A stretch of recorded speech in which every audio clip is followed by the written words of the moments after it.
Robert F. Kennedy Jr. is slamming what he says is a heinous double standard after a congressional advisory panel voted yes to awarding GOP candidate Nikki Haley with Secret Service protection, but not RFK Jr.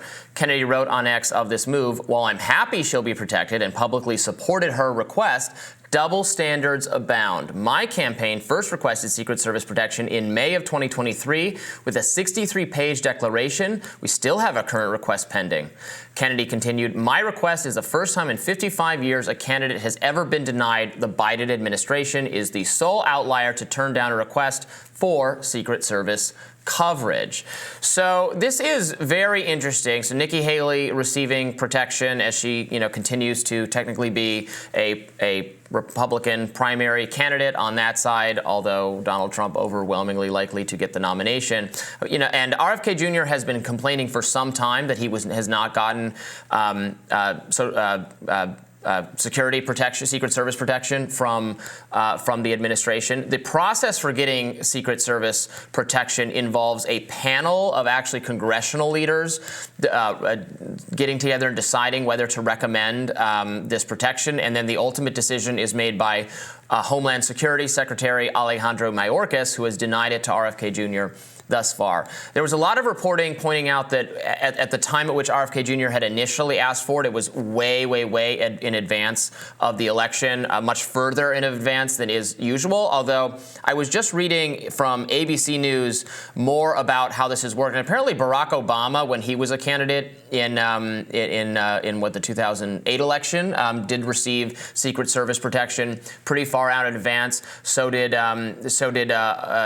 candidates in subsequent cycles, Herman Cain, Donald Trump. It has to do with the level of the threat assessment for have people threaten them, that kind of thing. RFK Jr. did have an angry person with a gun interrupt one of his events. He's paying for his private security. But frankly, what's offered by the Secret Service is much more robust. I'm not really understanding the argument for not granting him protection, frankly, and the administration hasn't offered one for what it's worth. Right. I'm not sure the level of threats the Nikki Haley campaign is getting, but having an angry person come into your event with a gun sounds like one of the larger threats we've heard about in mainstream media that's been reported on, that's come out of the RFK Jr. campaign.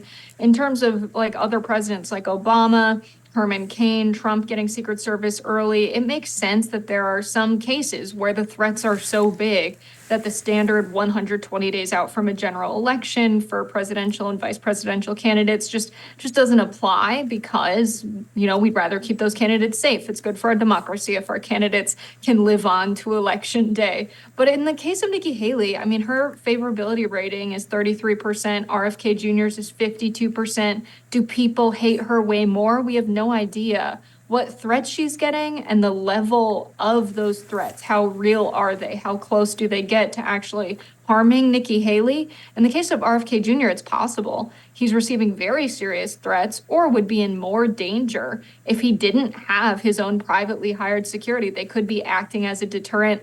I think you're right that it just makes sense to grant the major candidates that are still in the race at this point access to Secret Service resources. Yeah, and he is a major candidate. He's a third-party candidate, but he's polling very high. He's seeking ballot access across the country right now. And of course, so here's where people are going to wonder if what's going on here, because he's spending a lot. He has to spend time, money, energy getting ballot access, and he's also paying for private security. Given how his name recognition and all of that, he has to pay for private security.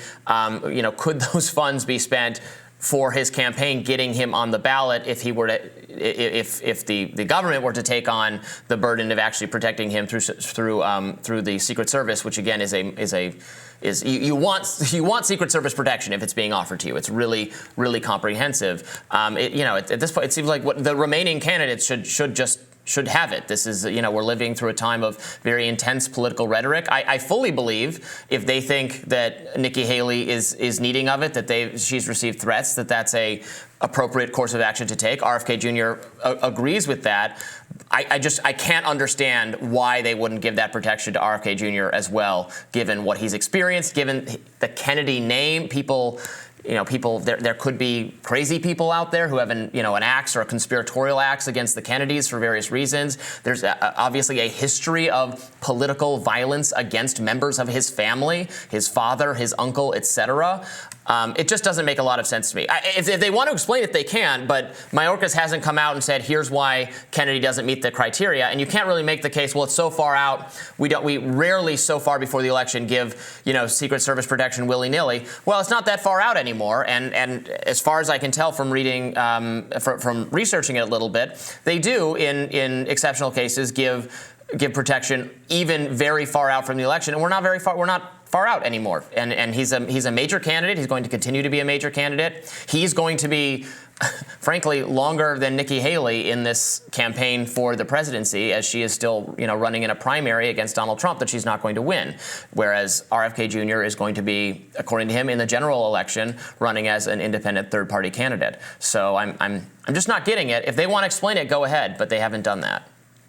I'm not afraid to say it. Is it a political decision? Are we giving Nikki Haley the security because she's running against Donald Trump, who will probably ultimately be the candidate that Biden has to run against in the general election? So they're like, yeah, protect Nikki Haley for as long as possible. Make sure that she can make Trump look as bad as possible before the general. But RFK Jr., he's going to be running against me and Trump in the general. Let's make life harder for him. I can totally see people close to Biden, Mayorkas, people in the Department of Homeland Security totally hating the idea of an independent running a viable campaign in the United States. People in the establishment love the two-party system that we have, or the uniparty system, as some people would call it. But I think that it could very well be a political decision. Absolutely, let's drain some resources from the campaign. He can pay for it himself, and therefore he has less money to run advertisements against us and invest in having more staff and getting on the ballot in the states where he wants to be on the ballot in the general.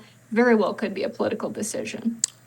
Yeah, it's hard not to reach that conclusion. If they want to disabuse us of it, tell us what's going on, or better yet, just give him the Secret Service protection. Seems like it would be a no-brainer at this point. But I don't know what's going through Alejandro Mayorkas' head at any given moment. But that does it for us for today. Thank you so much for filling in, Jessica. I'll be back tomorrow, and we'll see who else is in the chair with me. It might be Brianna, it might be Jessica again. You might, if you return from space in time, we might have you back. Thanks so much for tuning in. Be sure to like, share, and subscribe so you never miss any content. And for those of you who like to listen while on the go, we are available anywhere you listen to podcasts. Thanks again, Jess. Thanks, Robbie. Bye, y'all.